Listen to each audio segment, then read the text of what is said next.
Hello student. आज मैं आपको आपके सिलेबस के टॉपिक हेपेटाइटिस के बारे में बताऊंगी। देखिए, हेपेटाइटिस यानी कि inflammation of liver by virus, bacteria, alcohol, drugs इत्यादि।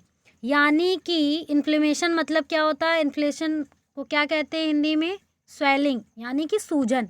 यानी कि लीवर में जब इन्फ्लेमेशन यानी कि स्वेलिंग हो जाती है तो उससे होने वाली जो डिजीज़ है वो किस किस डिजीज़ से होता है? हेपेटाइटिस से होता है। ठीक है। देखिए, अब बात करते हैं टाइप्स ऑफ हेपेटाइटिस यानी कि हेपेटाइटिस के प्रकारों के बारे में। तो देखिए, पहला इसका प्रकार होता है वायरल हेपेटाइटिस। यानी कि ये हेपेटाइटिस जो होता है आपका वायरल, ये कॉमन होता है। ठीक है, मोस्ट ऑफ यही डिजीज़ ही आप में सब लोगों में होती है। ठीक है। सेकंड होता है आपका एल्कोहलिक हेपेटाइटिस। ये आपका एल्कोहलिक हेपेटाइटिस मतलब यानी कि जब कोई व्यक्ति अल्कोहल का बहुत अधिक मात्रा में सेवन करता है तो उसके लीवर में स्वेलिंग हो जाती है। ठीक है, तो उससे ये हेपेटाइटिस होता है। तीसरा होता है आपका टॉक्सिक हेपेटाइटिस।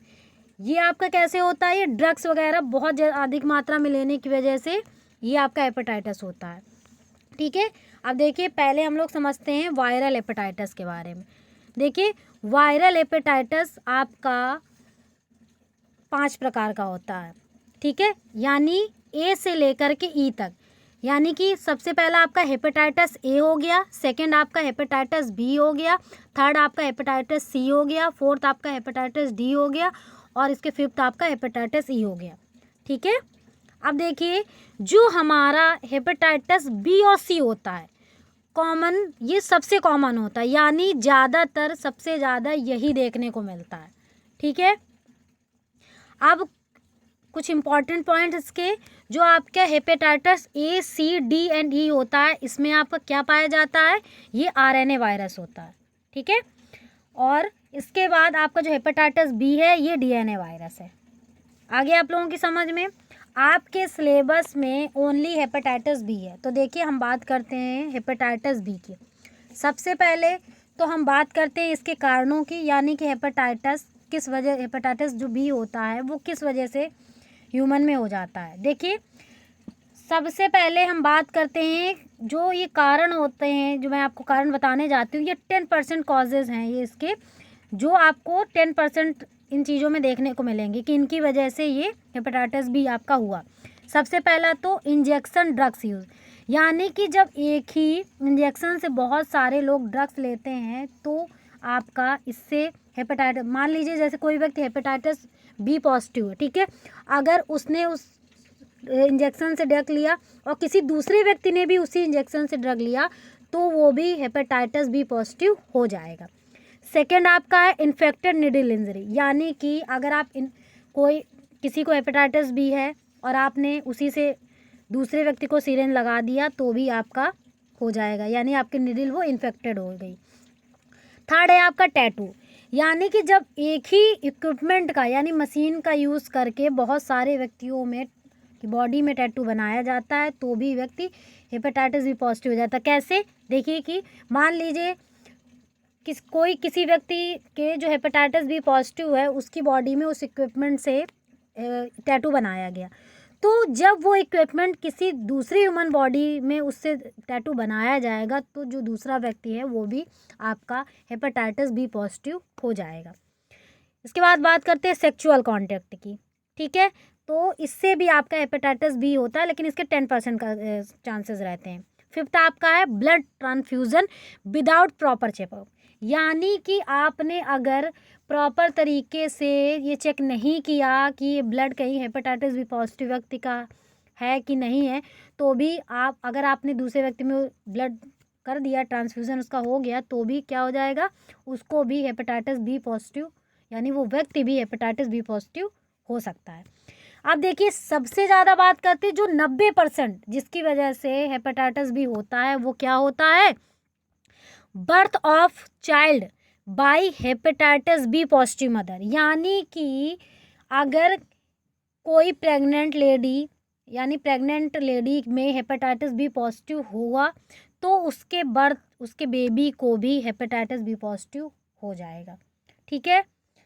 इसके बाद हम बात करते हैं हेपेटाइटिस बी के सिम्टम्स की, ठीक है, यानी इसमें कौन कौन से लक्षण होते हैं। सबसे पहला क्या क्या लक्षण दिखने लगते हैं। सबसे पहला तो आपका लॉस ऑफ एपिटाइट, यानी कि भूख ना लगना, ये आपका पहला सिम्टम्स है। अगर कोई व्यक्ति हेपेटाइटिस बी पॉजिटिव है तो उसमें सबसे पहले ये सिम्टम दिखते हैं। सेकंड आपका है नोइजिया एंड वॉमिटिंग, यानी कि वॉमिटिंग फील करना और वॉमिटिंग करना, ठीक है। थर्ड आपका है एब्डोमिनल पेन, यानी कि जब कोई व्यक्ति हेपेटाइटिस बी पॉजिटिव होता है तो उसके को पेन होने लगता है, उसके एब्डोमिनल में नीचे तरफ पेन होने लगता है, ठीक है। फोर्थ आपका है फीवर, यानी फीवर भी आ सकता है। फिफ्थ है आपका हेडेक या बॉडी एच, यानी कि आपका हेडेक हो सकता है, बॉडी में पेन हो सकता है। इसके बाद जब उसका स्टेज उसकी बढ़ती जाती है तो जब बढ़ी हुई स्टेज होती है तो उससे क्या हो जाता है, जॉन्डिस, यानी कि पीलिया हो जाता है। इसके बाद आपका हो जाता है अर्ट्रिकेरिया, यानी कि शरीर में दानों का निकलना, ठीक है। इसके बाद है आपका डार्क कलर्ड या येलोविश यूरिन, यानी आपकी यूरिन का जो कलर होगा वो डार्क होगा या येलोविश होगा। अगला पॉइंट है आपका yellowish skin and eyes sclera, यानी कि जो आपकी स्किन है वो येलोविश हो जाएगी और जो आपकी आइज की स्क्लेरा है वो भी आपकी येलोविश हो जाएगी, यानी पीलापन उसमें दिखने लगता है, ठीक है।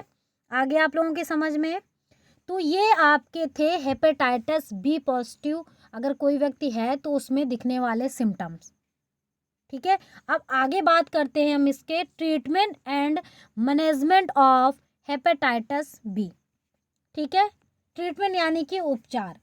तो सबसे पहले जो इसमें आपका ट्रीटमेंट है वो है take a proper rest and avoid more physical activity, यानी कि जब आप कोई व्यक्ति हेपेटाइटिस बी पॉजिटिव है तो उसको प्रॉपर रेस्ट की ज़रूरत पड़ती है, ठीक है, और उसको कोई भी एक्स्ट्रा एक्टिविटीज़ फिजिकल एक्टिविटी नहीं करनी चाहिए।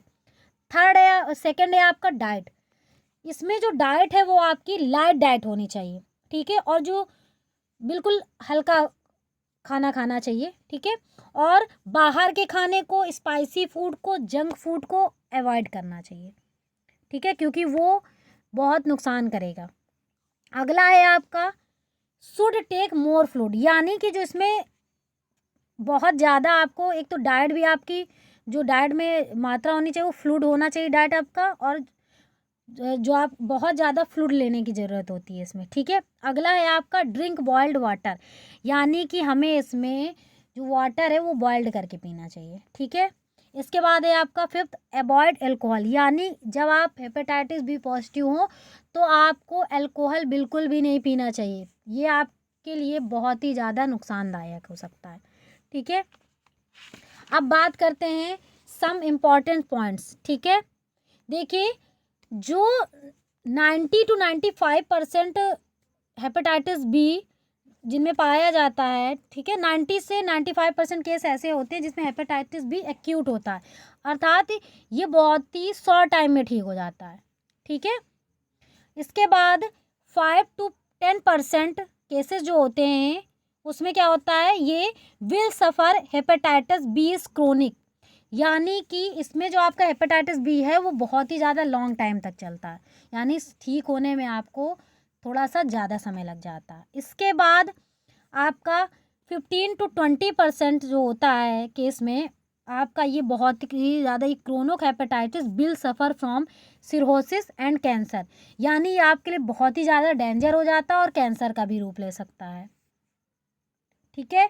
तो ये कुछ इंपॉर्टेंट पॉइंट्स थे हेपेटाइटिस बी के बारे में जिनके बारे में मैंने आपको बताया। अब बात करते हैं, देखिए कि फिर से इसके ट्रीटमेंट में कौन कौन सी, मतलब किस तरह से इसका ट्रीटमेंट किया जा सकता है, ठीक है, कौन कौन सी मेडिसिन ली जा सकती हैं और अदर क्या किया जा सकता है अगर आपको हेपेटाइटिस बी बहुत ही ज़्यादा लीथल स्टेज में है। तो सबसे पहले तो देखिए कुछ दवाइयों के नाम है, ठीक है, जैसे कि आपका पहला है इंटरफिरॉन अल्फा, ठीक है। इसके बाद आपका एडिफोविर, इसके बाद है आपका एंटीकेविर, इसके बाद है आपका टीनोफोविर, इसके बाद आपका लेम्यूडानाइन, ठीक है। ये आपके ऑल मेडिसिन ये जो आपकी हैं ये क्या करती हैं, वायरल लोड को कम करती हैं, यानी कि रिड्यूस करती हैं। तो ये अधिकतर हेपेटाइटिस बी जो पेशेंट है उसको दिया जा सकता है। इसके बाद जो आपका अगला पॉइंट है उसमें क्या होता है, जब आपका लीवर एकदम से डैमेज हो जाता है, ठीक है, आपके पास कोई ऑप्शन नहीं बचता है, तो इसका लास्ट ऑप्शन क्या है, लीवर ट्रांसप्लांट। यानी कि लीवर ट्रांसप्लांट के ही द्वारा उस लीवर को ठीक किया जा सकता है, दूसरा लीवर ट्रांसप्लांट किया जा सकता है, ठीक है। अब देखिए हम बात करते हैं प्रिवेंशन, ठीक है, यानी हम किस तरह से हेपेटाइटिस बी होने से बच सकते हैं। तो सबसे पहले जैसे मैंने आपको बताया था कि 90% केसेस में प्रेग्नेंट लेडीज़ के द्वारा ये ज़्यादा फैलता है।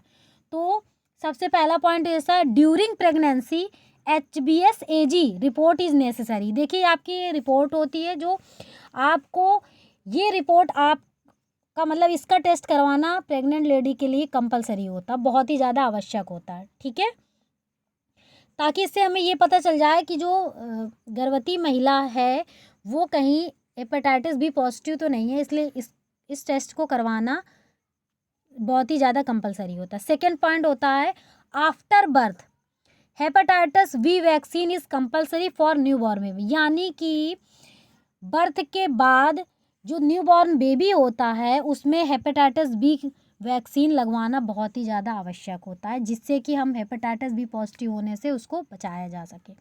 इसके बाद थर्ड है आपका, not reuse needle and should care while tattooing. यानी कि जैसे मैंने आपको बताया था कि ये कैसे फैलता है, कॉजेज़ इसके जब मैंने बताया तो मैंने क्या बताया था इसका, इसमें जो नॉट रीयूज़ निडल है, तो यानी कि निडल का दोबारा से प्रयोग नहीं करना चाहिए, ठीक है। और टैटू बनवाने में भी हमको बहुत ही ज़्यादा एहतियात बरतनी चाहिए, ये ध्यान रखना चाहिए कि कहीं उस इक्विपमेंट किसी ऐसे पेशेंट को तो नहीं, मतलब उसने बनवाया हुआ है टैटू जिसको हेपेटाइटिस बी पॉजिटिव है। तो बेटा आपका ये हेपेटाइटिस के बारे में मैंने आपको बता दिया, आपके सिलेबस में हेपेटाइटिस बी था जिसके बारे में मैंने आपको ब्रीफली इन्फॉर्मेशन दे दी है। अब आप लोग मेरे इस वीडियो के द्वारा आप घर बैठे ही अपने नोट्स प्रिपेयर करते जाइए, ताकि आपकी स्टडी में किसी भी प्रकार की रुकावट ना रहे और आपकी स्टडी कंटिन्यू चलती रहे। Thank you.